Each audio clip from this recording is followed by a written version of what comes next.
Have you heard of Wokefishing? No, I don't think I have. You are going to love this.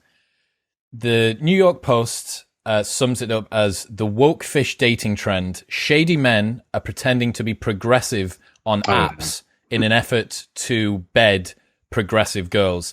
According to writer Serena Smith, woke fishermen are masquerading as progressive in order to get laid, similar to the phenomenon of catfishing, where there is people post fake dating profile photos.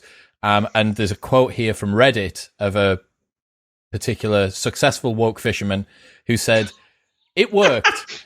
I went to an anti-Trump rally, started screaming, 'Fuck Trump,' and a bunch of people joined in. I kept doing it all night until some cute girl entered our group, and then we hooked up later that night." He is. This is what I call cuttle fishing, of course. I think this is different. I think that this is doing it from a much more trolley sort of. I think he's purposefully doing it to say, right, this is just a tool that I can use, as opposed to someone who genuinely believes it.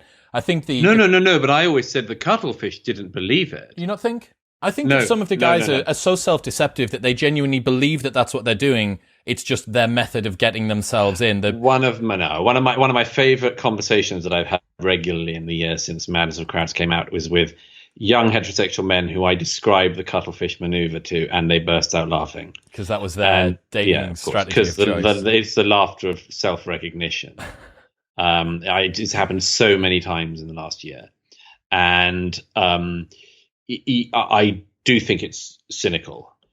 I think woke fishing is obviously just an extension of this. I like this idea, the woke fisherman, like with his gnarled hands from his time, big beard and one of those little hats on top, smoking a pipe at the woke sea.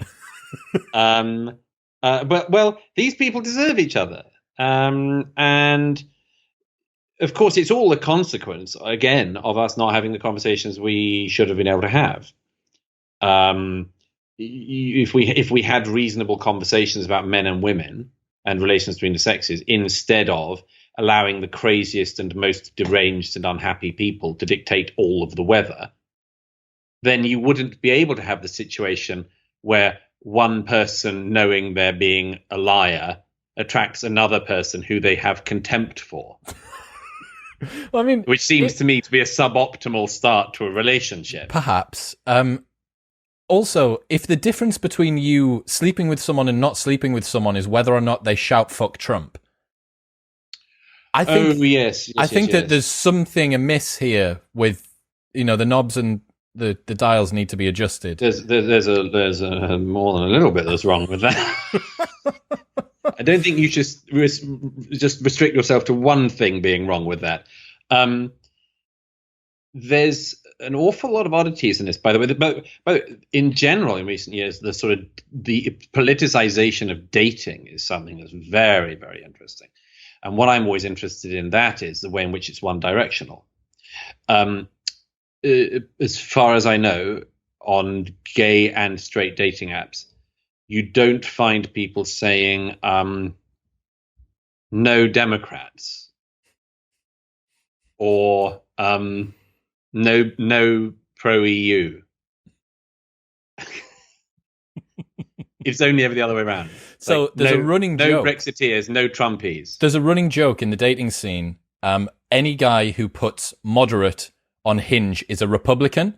And the sense here is that the Overton window of optimal political preference on dating has been shifted so far left that moderate is now Nazi.